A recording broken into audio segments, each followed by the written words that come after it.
Hello, everybody, and thanks for joining us. My name is Jeff Yanc. I'm the program director at the Loft Cinema in Tucson, Arizona, and I am very excited to have with us today the director and the screenwriter of one of my favorite movies this year so far, Shirley, about Shirley Jackson, the great author. So we're really happy to have Josephine Decker, the director, and Sarah Gubbins, the screenwriter. Thank you so much for joining us. Thank you for having us. Yes. Thanks for writing the film. I'll try not to gush, but I loved it. I've seen it many times already. I wonder if we could just talk a little bit about the biopics. I'm sure this comes up a lot when you discuss Shirley. But biopics generally are pretty straight up, and this is not a straight up film. I'm wondering if you had problems with audience expectations when they heard it was a film called Shirley and Shirley Jackson. It was about Shirley Jackson, where people may be expecting like the Bohemian Rhapsody of Shirley Jackson films. It seems like I feel like most people have been, I think, pleasantly surprised. I mean, the word biopic, I remember when we were trying to choose the title, I was very worried that the title Shirley would imply biopicness.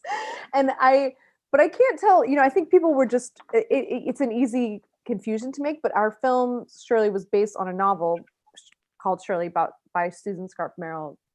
And so it was definitely never intended to be remotely an accurate biographical movie. In fact, most of it's literally based on a fictional piece of work that's inspired by Shirley's real life. But I think we all knew this was definitely not a movie about her in reality. But Sarah, you probably can speak to that even more fully.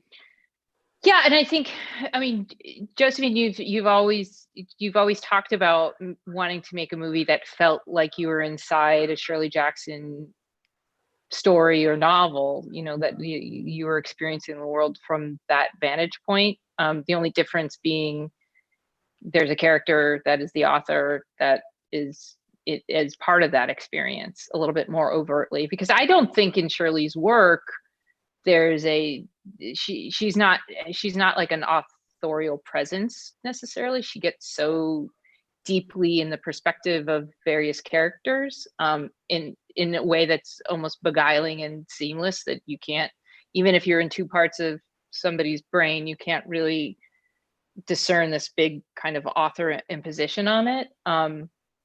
So I think that was more you could almost call it an homage to Shirley Jackson in many ways.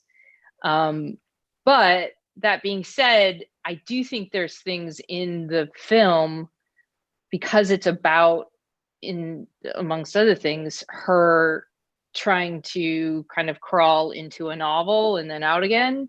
There are ways in which we really wanted to see maybe how Shirley's work might have been informed by moments or experiences or preoccupations that she had in her life, dynamics, relationships, and really I think the bigger intention around it was trying to make a film that felt as if you had the breadth of knowledge of her work and just experienced it for however long the movie is. I don't know what the running length is. I don't know, it's 96 minutes or something. So yeah, I think that from the get, it was always intended to be that.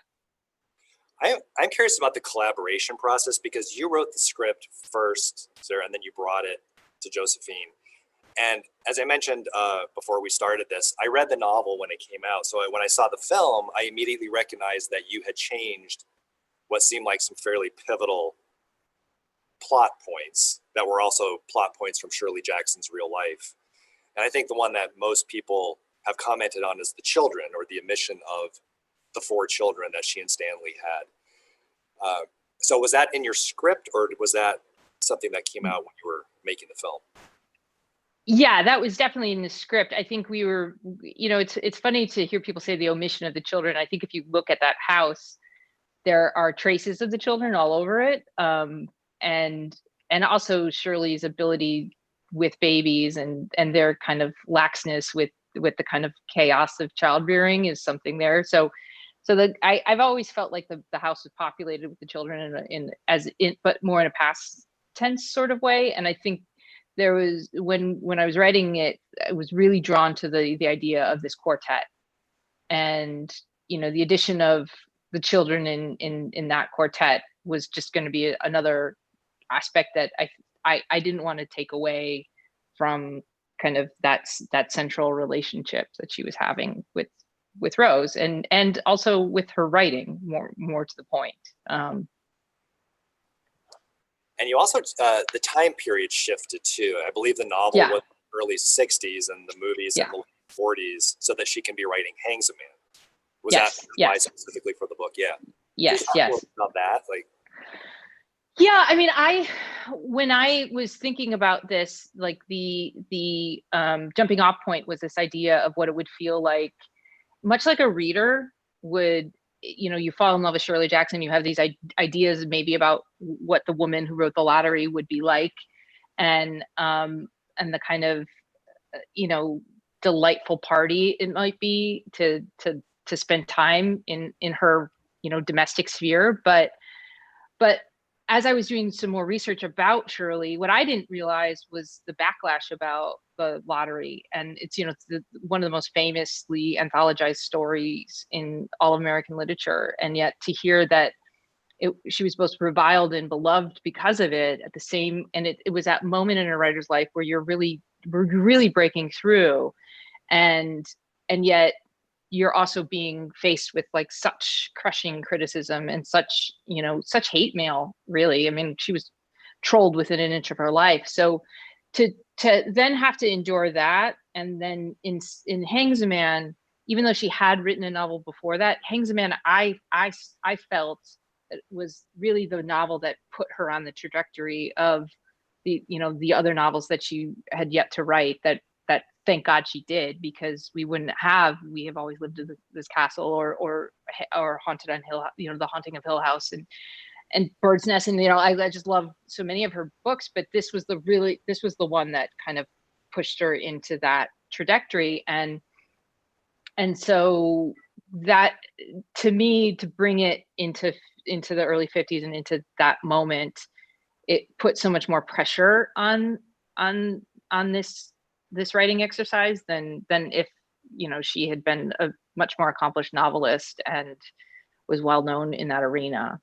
So it was just kind of more, it made it more dramatic, I guess. I really didn't think anybody would care, but we cared. And I knew I was going to like this movie from the first scene. And I'm wondering, Josephine, you could talk about this, where you really eroticized The Lottery on the train. And that was a really interesting way to start the film, because it really makes you feel a certain way about Rose, that you realize she's a very complicated character, because The Lottery's not an arousing story. But could you maybe talk a little bit about that scene? Yeah, well, so that's Sarah's great writing. I mean, that scene, she wrote that scene. So, but in that scene, you have Fred and Rose on the train. Although, gosh, I was trying to remember, it's so funny how these things work. I think originally Sarah, I think it was like in the first draft of the script, she was reading The Lottery. No, they have sex in the bathroom before she's reading The Lottery, I think, in one draft. And then we were revising it and trying to figure out how we're going to shoot everything. We were like, maybe they should talk and then go have sex after The Lottery. Yeah. And it was actually sort of funny because it made shooting it easier. That was I think it was the main reason we did it. We were like, let's just do it all in one so they don't leave and come back. Right. And now it feels so pivotal that they would have this, like, that she would be reading The Lottery first and then get a little sexy idea and kind of drag her husband to the bathroom. And it feels very defining for her character that's who she is, that she's, well, and I think Sarah said it really wisely, like she wanted to make sure that people saw that this is a period film, but it's sexy. It's not like stuck in time. We're not like going to be like, coiffed and sniff or anything like that. And so, I think there's something really exciting about the beginning of the movie in that it's about a woman reading. The beginning of the movie is about a woman reading. Like, that's so cool, you know. And I think thankfully, because it's on a gorgeous train, oh my God, we found these amazing train people who are like restoring these ancient trains, and every other location costs so much money. And we were like, oh my God, the train's going to ruin our budget. The train's going to ruin our budget.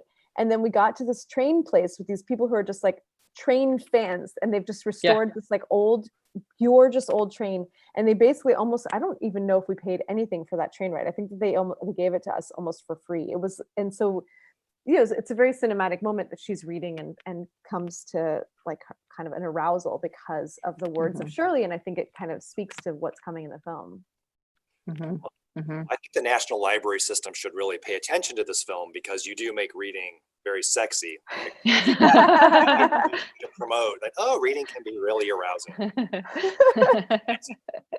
We're going to talk to them about getting some of these Q&As on the schedule. Yeah. You're right. That would be fun. I would love that. Reading it. It also, that opening scene, and kind of reminded me of Madelaine, your previous film, just in the sense that it really set up this idea of kind of the eroticizing power of talent. Like, you can really get very turned on by someone's talent, even if you don't know them. Yes. Yeah. Is that a thing that's real that I noticed? Well, in Madelaine, I don't know if it was so erotic. Madeleine's, the beginning of the film is, you know, it is about a duality between kind of worlds, and like this young woman is kind of pretending to be a sea turtle, and then but you're right that actually that's so close to the beginning, that moment of like connecting with someone because you're good at what you do. And Sarah, I interrupted you. I think you're about to tell Sarah something. No. But I was thinking about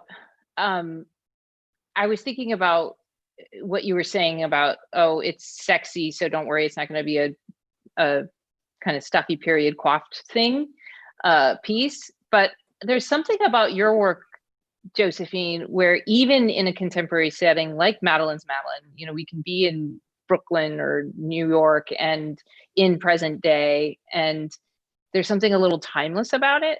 So there's, I felt like, knowing Josephine's work, her taking on a period piece, she would bring something that's almost there's almost like a Greek tragic, you know, bacchanalian, that it's all, that those kinds of things are underneath our skin, and that the idea that reading something, and that more than just the literature, it's more about the imagination being sparked, has a connection to like fantasy, and fantasy is sexual in many ways. It awakens that, and I think I don't really know, even for as much time as we spent on this film, I couldn't tell you how Josephine does it, but I think she taps into that, and that was like the heartbeat of Rose's introduction, not only into the film, but Rose's propulsion into Shirley's sphere. She kind of brought all that, and that, I think, was, that's the thing. That Sarah, you're making me blush. That's so nice. Thank you for saying that. Well, I mean, and also what I think you picked up on really beautifully is that there's an erotic, there was, you know, the real Stanley fell in love with Shirley from afar. He read her work and he was obsessed with her. And that's a little bit in our film, that he really did like make this decision based on her writing. Like, I need this woman in my life. And that was a lot of the pursuit. And I think it's interesting that there's, you know, in your writing, there's a parallel pursuit that's going on between of Rose to Shirley, that desire to I have to be with this woman. I want to know this person. And I was also thinking about the play within a play structure of Madeleine's Madelaine, and then the novel within a movie about the writing of a novel in Shirley. Did you kind of think about those kind of connections, like art within art, kind of wrapping around itself when you were making both films? Or was that in the script? That was just... Well, you know what's so funny is I often make things and I don't realize, like I don't notice things about them. Like I remember when we first started showing Butter on the Latch, my first film to audiences, they were like, why is it so blurry? Everything's out of focus. And I was like, I never noticed. I made the whole movie. I've seen it a million times. And I just picked the shots that were like the most dreamlike and that happened to be out of focus. And I think with I knew I was really drawn to Shirley, and it felt so like I felt very connected to the material and an artist's pursuit and writer's pursuit.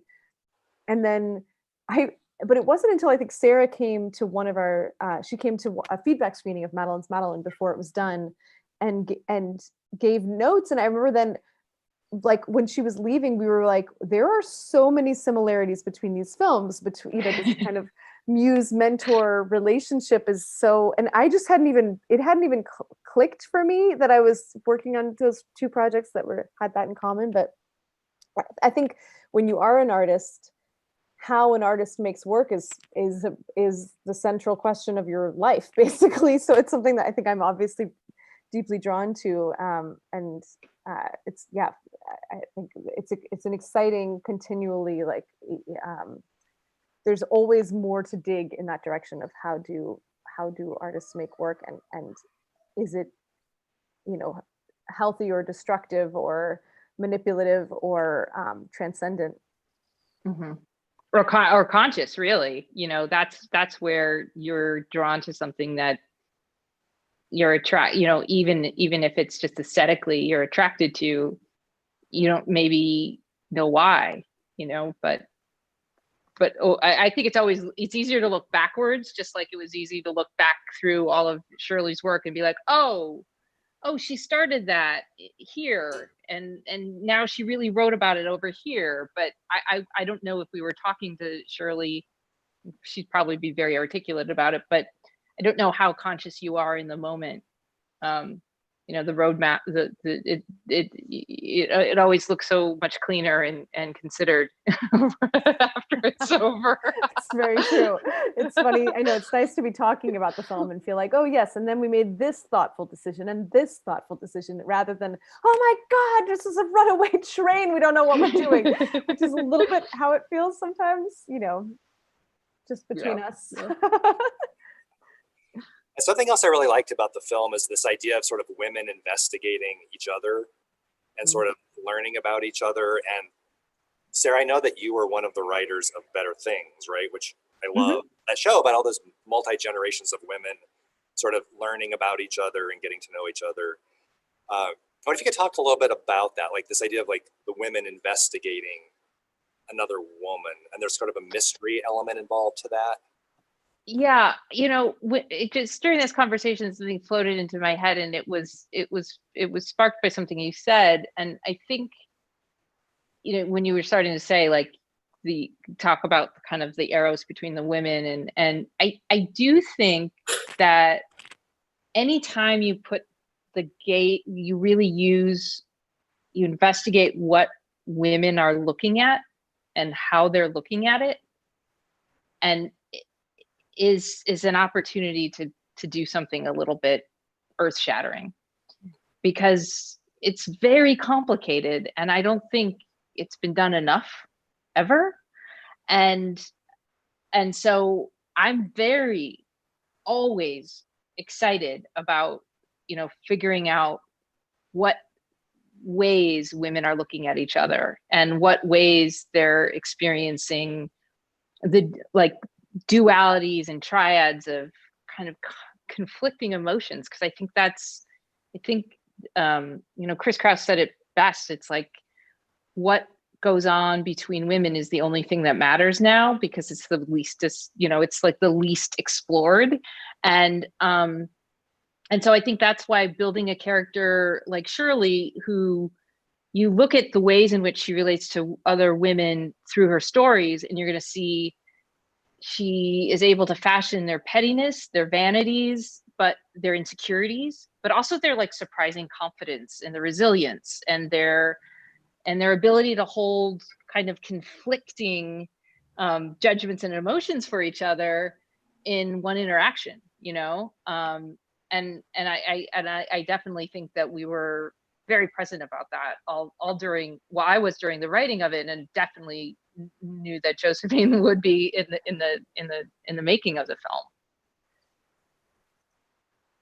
And I actually, it's funny because I was, I can't remember who I was talking to that I ended up sharing some of the Shirley, like my original pitch on the project. And I have like 10 slides about like Rose's gaze, and then another 10 slides about Shirley's gaze and how they see, and so how we need to see through their eyes, and then what it means to see through both of their eyes at the same time. Like when you go towards the end of the film and there's sort of an overlapping consciousness and kind of a wider perspective that allows you into both of these women's worlds, and that the worlds are kind of collapsing and meshing. And it was so interesting to know that it's interesting to hear you talk about the gaze of a woman on another woman on the writing level, and to think that that's literally, I mean, that's how I thought about making the movie. It's really obvious, actually. The gaze is how we shot the whole film, with you literally see through Rose's eyes to meet Shirley for the first time. And you're seeing through Shirley's eyes, these visions that help her kind of fashion her book. So, it's almost like Shirley can't see Rose clearly until she gets the inspiration. Is kind of, she doesn't really ever engage with her until that moment happens, and then she's able to see her differently. And I love this kind of very subtle sort of way that you, at the end of the film, when you sort of literalize this kind of bond between the women as they've been investigating each other, where they start to look like each other, and they sort of swap hairstyles, and the fashion changes, and the pins go up in the hair, and the lipstick changes. I'm assuming that was all very intentional, but it feels very subtle and kind of organic, because you don't really notice it unless you're really paying attention to what's going on in the film. Could you just talk a little bit about that? It seemed very carefully plotted out.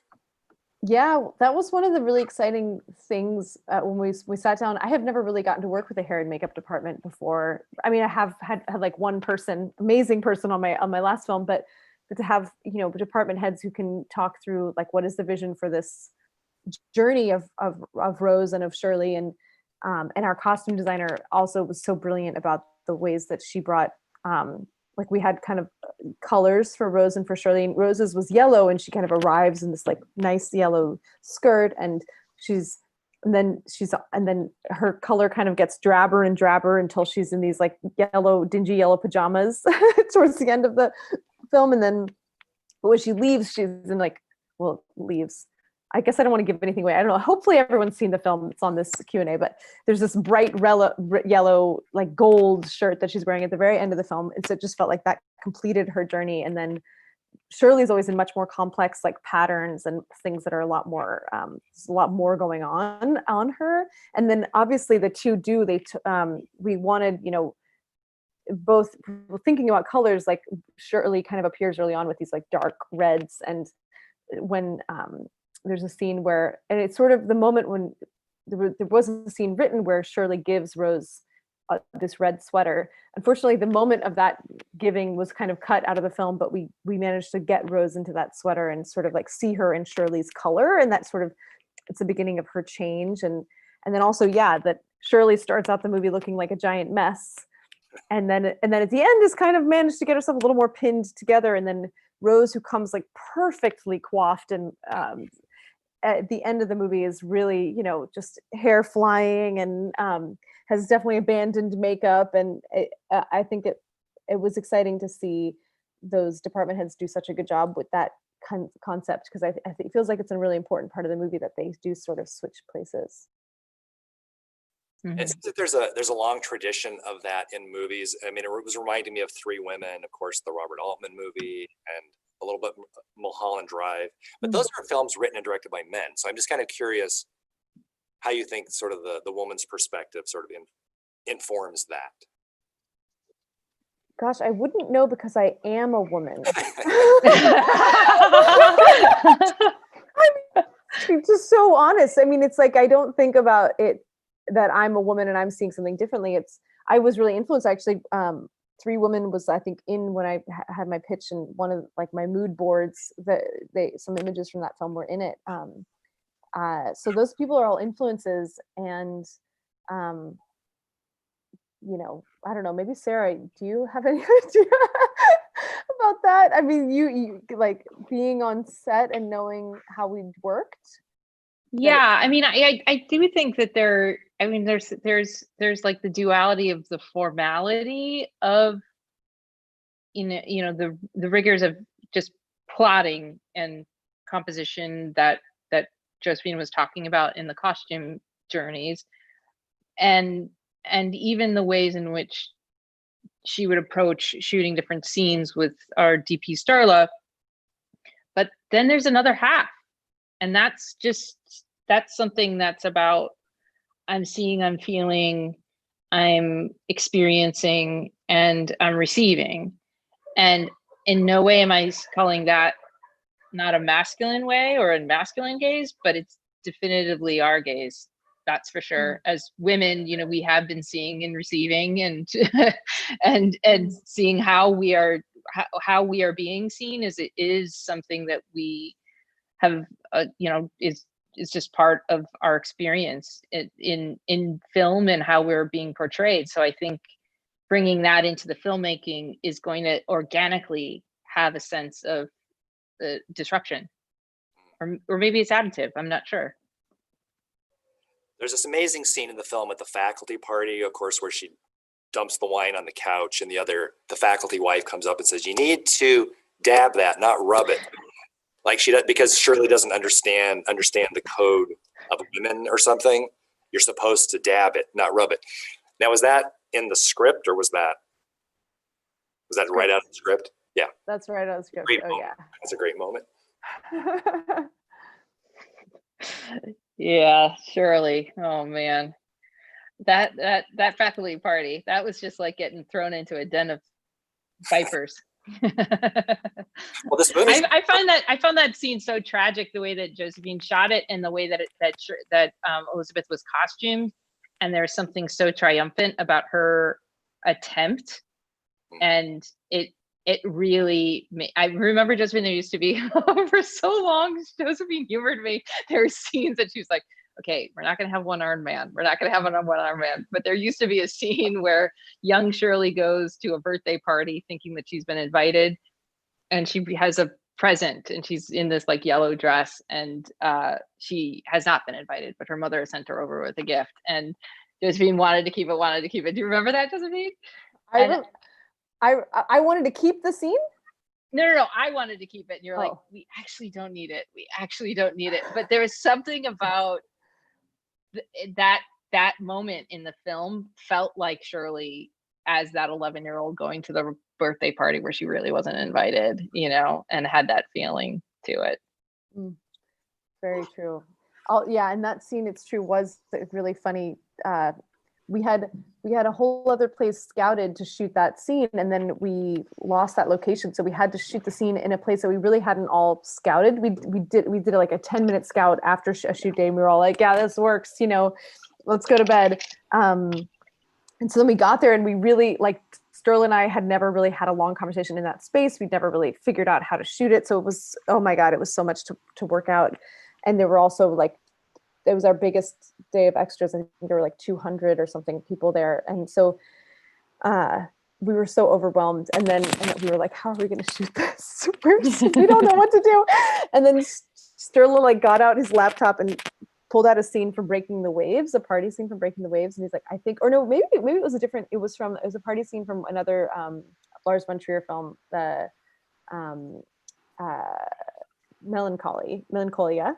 And it's like the wedding or whatever. And he's like, I think if we do it like this, where it seems casual, the way that the camera is picking people up, it will have the most organic feeling.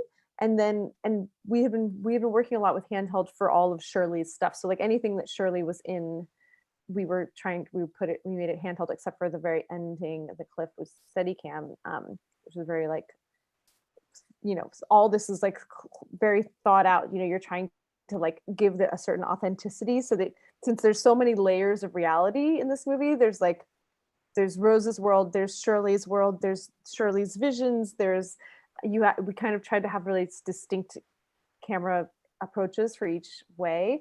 And but I felt so grateful that we got to like really play in that Dean's party, and we just like ran the party so many, like we just ran the whole party, and then Sterling would just kind of go around shooting whatever he could get, which was actually really, I thought it was a very fun way of shooting it.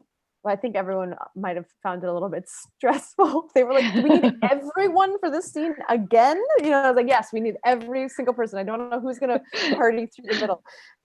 But yeah. I had this feeling from the film that it was a little bit of a horror film about academia. And I don't know what your histories are with academia, but I used to teach, and I could feel her anxiety, Shirley's anxiety, because she didn't quite fit into that world. And I think Stanley really, to me, kind of represents the worst parts of that world. Could you talk a little bit about that, the horror of academia? If that's a thing, I don't know. Sarah, that's all you. You wrote this. Okay. Yeah. I mean, I have dipped my toe in academia, and I think it's delightful and also terrifying, and it can be very expansive in this like life of the mind and idyllic, and it moves on seasons, and there's such tradition, and those things are just lovely and great, and also stultifying. So I think the Shirley's version of it, specifically because of Stanley's relationship to the college and to the infidelity that occurs, I think is very loaded. So I would say it's less it is that, and it's from her vantage point, which is definitely colored by going up to the campus is full of kind of vipers and birds of prey, as it were, and I think so. We definitely wanted that feeling, but I'm very honest about being. There's two academics that have a very unusual, intense, maybe a lot of alcohol fueled marriage that invite two other people to come live with me, that to me immediately is the premise for Who's Afraid of a Virginia Woolf. So I did lean into that to say, like, okay, there is this aspect of her feeling a lot of vitriol, but also in a way, Shirley did end up teaching classes at Bennington, and so it was never one or the other. But I think at this particular moment, in this particular chapter, at this particular time, that's definitely the aspect that we were highlighting. Yeah. You nailed it. I just want to talk about the house. I mean, Shirley Jackson clearly had agoraphobia in her life, and a lot of her fiction was about the house on Haunted Hill. The house is a living thing, and we have always lived in the castle, becomes sort of almost a character. The production design in this film and the set decoration, this house felt so kind of oppressive and dank and confining. Could you talk a little bit about how you just set the house up to become a character? Yeah, well, it's such a character in the script and in Susan's novel, and obviously, like you said, it's a character in so many of Shirley's books. So we knew that the house needed to be the right place. We also were really careful to try to choose a house that wasn't like your typical haunted house kind of a vibe, because we saw one place that was just like the scariest house you've ever walked in, and we were like, this is too much. Like I remember us saying, like, we really want the characters to be bringing the horror. The house is like holding the horror, but the characters are the place where the horror, that's where the darkness of the film really lives. And so, but this house that we found, oh my goodness, what an amazing find. I mean, I think this like a 96-year-old woman had just passed away in that house. And so we didn't have to change any of the wallpaper. It was all just like original spaces and from that were that were era appropriate, and a lot of the furniture in the house was actually stuff that we ended up keeping. So we added a lot, but there was only maybe one or two rooms that we really like took things away. So part of it was great location scouting. Thank you to Allison Carter, our amazing producer, one of our producers and to, oh my God, I'm forgetting our location scout's name, but Justin, I think his name is Justin. Yes. And I then feel like he saw like 60 or 70 houses. I mean, looked he at was so many relentless. Yeah. Yes, yeah.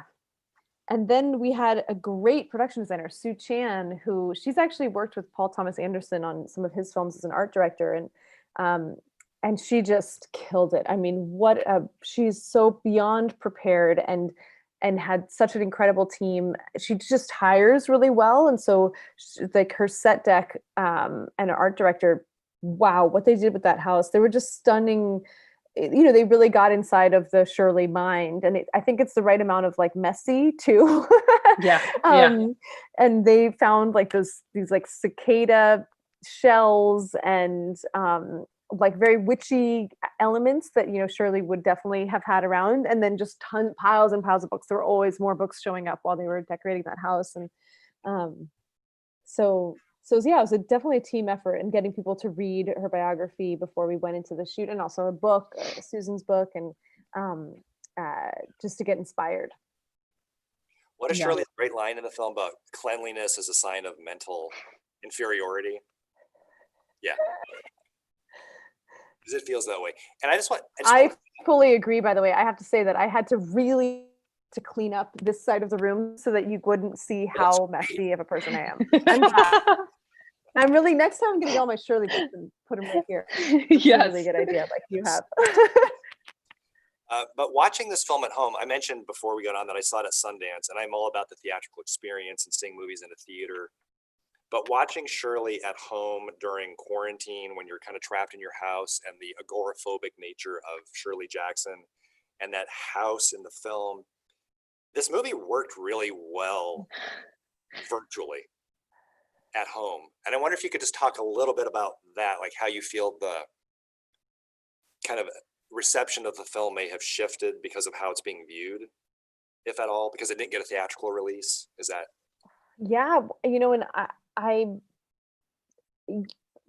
have to say, doing these Q&As tonight, this is our second Q&A that we've done, period, for the film as a group, and it's such a pleasure to be able to talk about the film with people and pretend like there's an audience listening, or watching, and because it's really hard. I've never done this where even when my first two films, which were not big films at all, they had tiny little theatrical release, but we packed that little 60-seat theater every night, and we had different panels, and we had all these people come, and we had drinks afterwards, and it's weird to premiere your film and then just be like, sit at your computer and then close your computer and walk downstairs. It's a very bizarre experience for me.